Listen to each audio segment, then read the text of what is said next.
हम मीनू झा उपस्थित छी एकटा कोबरक गीत लऽ कऽ। आशा करै छी अहाँ सबके नीक लागत। धन्यवाद। जय मिथिला, जय मैथिली।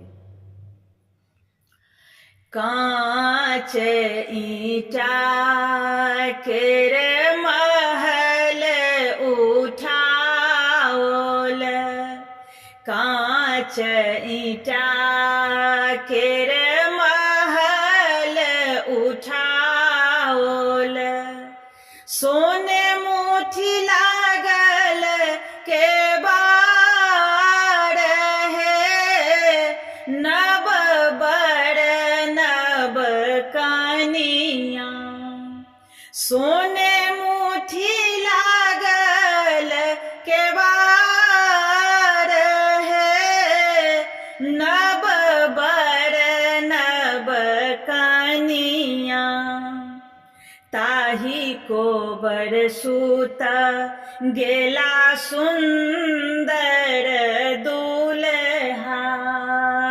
ताही कोबर सूता गेला सुंदर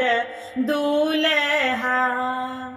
कनिया सुहबे सुतू संग साथ है, नब बर नब कनिया, घूरी सुतू फिरी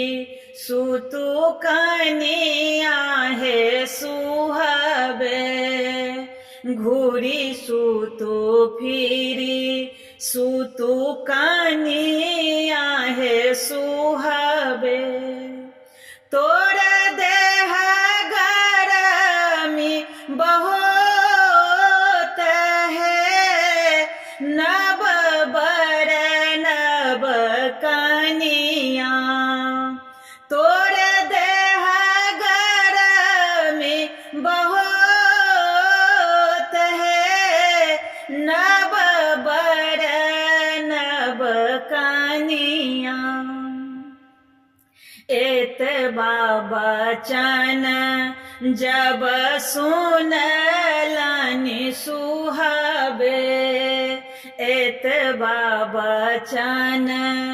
जब सुनलनि सुहबे, सेज छोड़ी भुइया में लोटाई है, नब बर नब कनिया, सेज छोड़ी भुइया में लोटाई है, नब बर नब कनिया, आबथु सर हो जी बैसथु पलंग चढ़ी, आबथु सर हो जी बैसथु पलंग चढ़ी, देखिलथु ननदो के चढ़ेत्र है, नब बर नब कनिया, हमरो ननदिया रसिया बर रे दुलरुआ, हमरो ननदिया रसिया बर रे दुलरुआ, पाकल पान नहीं खाती है, नब बर नब कनिया, हमरो ननदिया प्रभु बर रे दुलरुआ, हमरो ननदिया ननदोसी बर रे दुलरुआ, बात साहब नहीं जानती है, नब बर नब कनिया,